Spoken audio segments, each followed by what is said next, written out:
mixed somehow with Louis Kahn, is sort of how we found out where we are. And these giant skies, very much feeling like we're at the edge of the cliff. So what we've done is we've taken this house, we've come right out, we're raked just a tiny bit, and off the back we've removed as many traps as we can so we can light from below, give you that feeling of up from below, being up very high.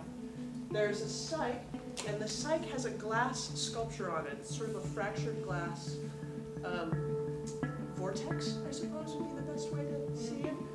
Explain it. It just kind of breaks the image in a very particular way. It also serves as a framing device for the projections, so that the films can function in different scales. Sometimes they'll be small, sometimes they'll be quite overwhelming. We have the ability to project on almost this entire giant cyc back there.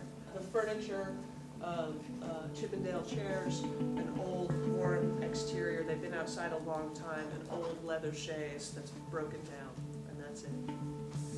It's very simple, very beautiful place in which very violent things happen, basically. The whole idea of the past versus the present, I thought the past, I have this research of like, really kind of, I just feel like the past is something like it has been like sunk, and so I was thinking of the colors would be very, blues, purples, that kind of with some reddish tones and all of that. Most of the people in the past, especially the women, all the dresses are sheer, and they're like they're all ombre.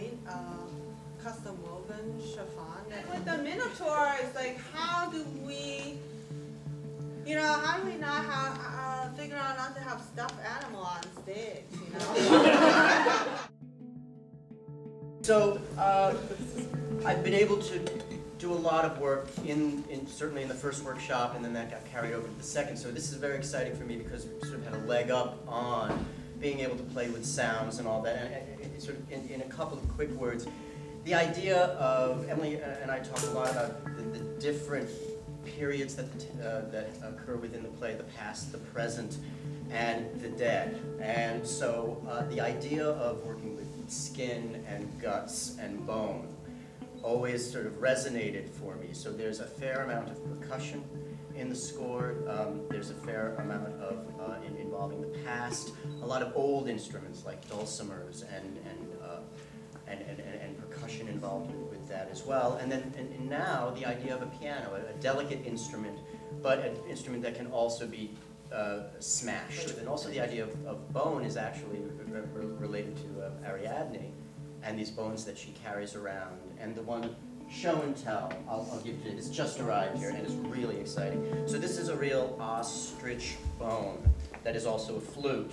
And it's really gorgeous, and it makes a great sound too. So out of her bag of bones, she's going to be pulling this among other kinds of bones that play sound. So Ariadne actually can accompany herself with real bones.